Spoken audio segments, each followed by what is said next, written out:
Tu as forcément entendu un hadith où on vous dit que le prophète a dit que je vous ai laissé le livre d'Allah et ma sunna. Ce hadith-là est un hadith daïf.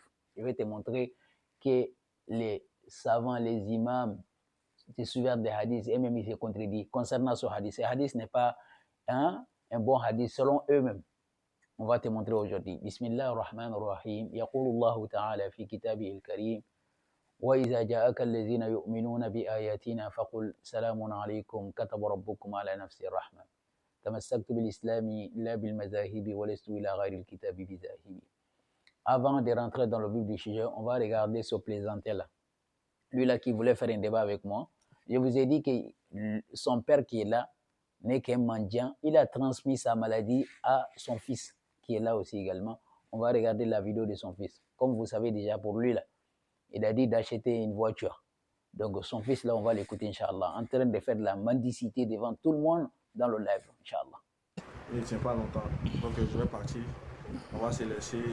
Après, on va lancer un autre live sur quand on aura fini de charger le téléphone et qu'on aura un peu de temps. Voilà. Donc, Fils Abil est là. Mon numéro, il est Wave, l'Orange Money, les gars, s'il vous plaît. Donc là, Fils Abil est là pour moi. En plus, voilà. Qu'est-ce que je vous ai dit? Il est en train de demander Orange Money. On va écouter encore une deuxième vidéo. On va se reprendre peut-être une prochaine fois. J'ai dit au gars de m'aider, Fils Abil est là. Il veut acheter un autre téléphone, les gars. Parce que le téléphone... Voilà. Ils n'ont pas de honte. Je vous ai dit, ils n'ont pas de boulot. Ils se nourrissent qu'avec ça. Et ils se disent non, qu'ils vont parler. C'est-à-dire ces gens-là même, là, si ces deux personnes-là avaient honte, ils n'allaient même pas dire mon nom dans leur bouche. Au lieu d'aller travailler, ils font que ça, la mendicité. Ils sont partis à la Mecque à cause de ça. Mais ce n'est pas le sujet d'aujourd'hui. Pour vous montrer le vrai visage de ces gens-là. Ils ne sont pas là pour Allah. Tous leurs groupes-là sont là que pour faire la visibilité, salir l'image déjà, alors que vous n'avez même pas un boulot d'abord. Alors, on va écouter Imam al-Fawzani qui va dire que le prophète a dit qu'il nous a laissé son livre et la sunna. Et on va voir un autre imam qui va le contredire. قال صلى الله عليه وسلم إني تارك فيكم ما إن تمسكتم به لن تضلوا بعدي كتاب الله وسنتي. Ça, c'était un grand, d'après et un savant. Osman al-Khamis, ça, c'est un autre là-bas. Lui, il est presque un savant là-bas. Il va contredire ce que Fawzani a dit. Il a dit ce que le Fawzani a dit comme hadith, c'est un hadith batil. Ce n'est pas un vrai hadith. تركت فيكم ما إن تمسكتم به لن تضلوا بعدي أبدا كتاب الله وسنتي كذلك لا يصح. نعم. لا يثبت عن النبي صلى الله عليه وسلم. Voilà. Lui, il a dit que ce que Imam al-Fawzani a dit, c'est faux. Entre eux-mêmes, déjà, ils n'arrivent pas à se comprendre. Alors, qu'est-ce que le prophète a dit réellement? D'après un autre savant qui s'appelle Mohamed Hassan, on va l'écouter. Donc, voilà.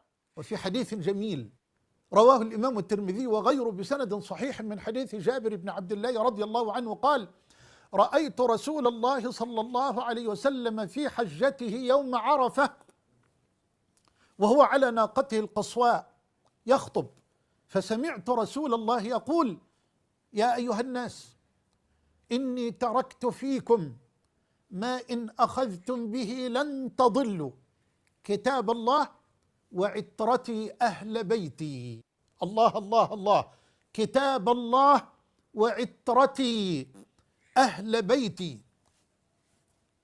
فلقد جاء هذا الحديث وثبت عن علي بن أبي طالب وزيد بن أرقم وأبي سعيد الخدري وأبي هريرة وعمرو بن عوف وابن عباس وغيرهم رضي الله عنهم أجمعين. وفي حديث.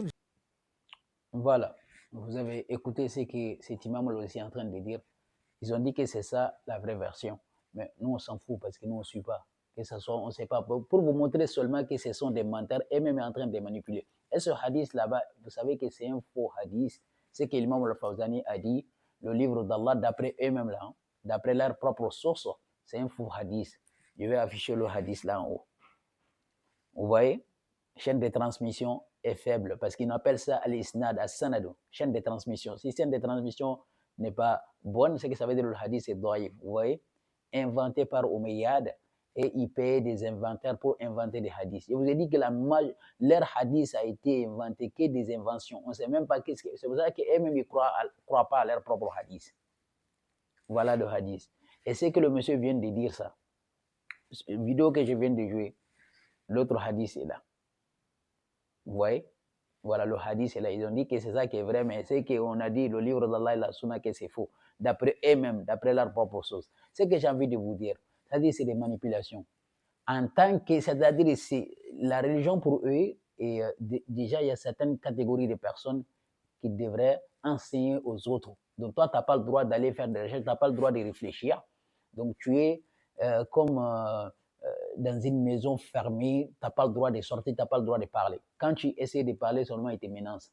Leur hadith là est divisé en 4 parties. Il y a beaucoup de différents hadiths. Hein. On va vous citer seulement hadith au sahih, qu'on appelle authentique. C'est pour cela qu'ils ont dit que Bukhari c'est authentique. Mais dans le livre authentique que Bukhari, eux-mêmes ne croient pas certains hadiths dedans. Et il y a hadith au sahih Hassan, qui est bon, daïf, ça c'est faible qu'on dit. Hadith là qu'on a dit le livre d'Allah, que le prophète a dit le livre d'Allah et sa sunna, on appelle ça daïf, hadith faible. Et hadith aussi mawdou, inventé. Donc ça veut dire que les Umayyads, ils payaient les gens pour créer des hadiths. Et aussi également, vous savez, ces gens-là, ce n'est pas la peine. Quand tu les écoutes, billah, ils vont t'égarer. Ils vont te dire quoi? Que pour comprendre le hadith, il y a des sciences aussi. Le livre qu'on appelle Mustalah al-Hadith, c'est ça qui va t'enseigner quel hadith est vrai, quel hadith est faux. Malgré tout ça là, ils n'arrivent pas à comprendre que dans le Bukhari, il y a des hadiths faux. Hadith c'est contredit aussi également. Par exemple, si on regarde Bukhari, 5900, le prophète est décédé à 60 ans. Si on regarde 3902 aussi également, le prophète est décédé à 63 ans. Quel hadith on va prendre? Un être humain qui décède 2 fois. Une fois 60 ans et l'autre fois aussi également 63 ans, le même prophète. Voilà la réalité des hadiths. Billahi, le prophète n'a pas de sunna. Le prophète n'a jamais dit qu'il a laissé la sunna parce que ce que le prophète a laissé, c'est Al-Qur'an. Si on regarde Surah 33, verset 1, Allah subhanahu wa ta'ala dit au prophète, Ya ayyuhan nabi ittaqillah, crains Allah. Wala tutil kafirin wal munafiqin. N'obéis pas aux infidèles et aux hypocrites. Inna Allah kana aliman hakim. Allah est parfait connaisseur, omniscient et sage. Wattabi' ma yuha ilayka min rabbik. Suis ce qui a été révélé de la part de ton Seigneur. Allah subhanahu wa ta'ala dit au prophète, suis ce qui t'a révélé de la part de ton Seigneur. Le prophète, wallahi, n'a pas suivi autre chose que le Coran. Il a laissé que le Coran. Tout cela qui est ma sunna, tout ça là, c'est des inventions des suivantes des hadiths pour tromper les gens, pour manipuler. Parce que ce qui ne peut pas supprimer dans le Coran, ils ont ce qui ne peut pas autoriser dans le Coran, ils ont autorisé ça dans leurs livres. C'est qu'Allah n'a pas dit que c'est interdit, comme ils n'aiment pas, ils interdisent pour essayer de manipuler les gens seulement. Voilà le hadith. Inch'Allah, dans le live, je vais vous expliquer un peu plus. Prenez soin de vous. Wassalamu ala man ittaba al-huda.